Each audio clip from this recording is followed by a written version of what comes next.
Shalom, saudara dan saudari yang terkasih dalam Tuhan kita Yesus Kristus.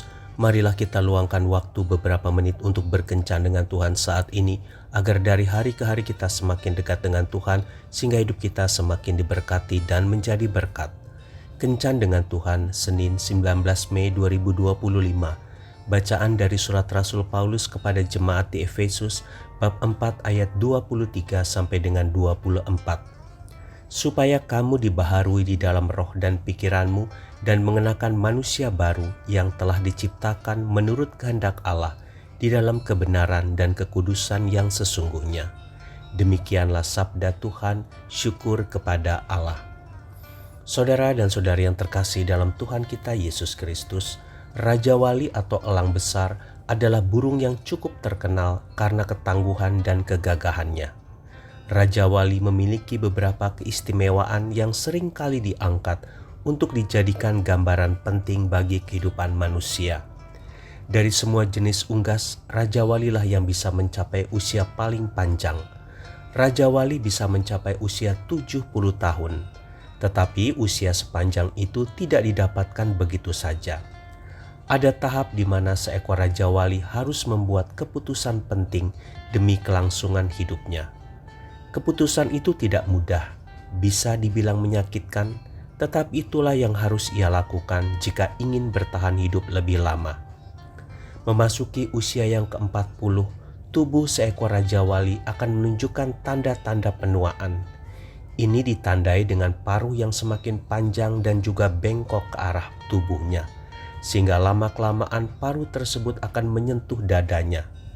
Begitu pula dengan cakar-cakarnya, tidak sekuat dulu lagi karena termakan usia.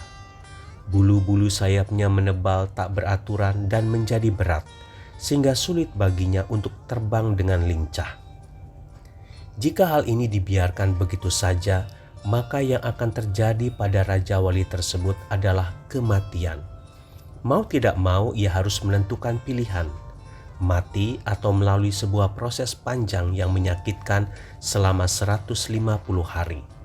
Umumnya Raja Wali memilih untuk melalui proses menyakitkan tersebut dengan berusaha sekuat tenaga terbang ke puncak gunung. Di sana ia membuat sarang di sebuah tebing yang cukup tinggi. Di sarang itulah ia tinggal dan memulai proses panjang yang akan mendatangkan pembaharuan baginya. Proses pembaruan dimulai dari paruhnya yang sudah terlalu panjang dan bengkok. Paruh tersebut akan dipatuk-patukan pada batu karang sampai akhirnya paruh tersebut lepas. Setelah paruh lepas, ia akan berdiam diri lagi selama beberapa waktu hingga tumbuh paruh baru. Dengan paruh yang baru itu, ia akan mencabut cakar-cakarnya. Setelah mencabut cakar-cakarnya, ia akan menunggu lagi sampai tumbuh cakar baru. Setelah cakar baru tumbuh, maka ia akan mencabut bulu-bulunya dengan cakar baru itu. Setelah 150 hari atau sekitar 5 bulan, bulu-bulu yang baru akan tumbuh. Raja Wali kini bisa terbang kembali dengan kekuatan dan penampilan yang sudah dibarui. Saudara dan saudari yang terkasih dalam Tuhan kita Yesus Kristus, ada saat-saat tertentu di dalam kehidupan kita ini di mana kita perlu berdiam diri dan membuat satu pilihan penting yang akan mendatangkan perubahan hidup.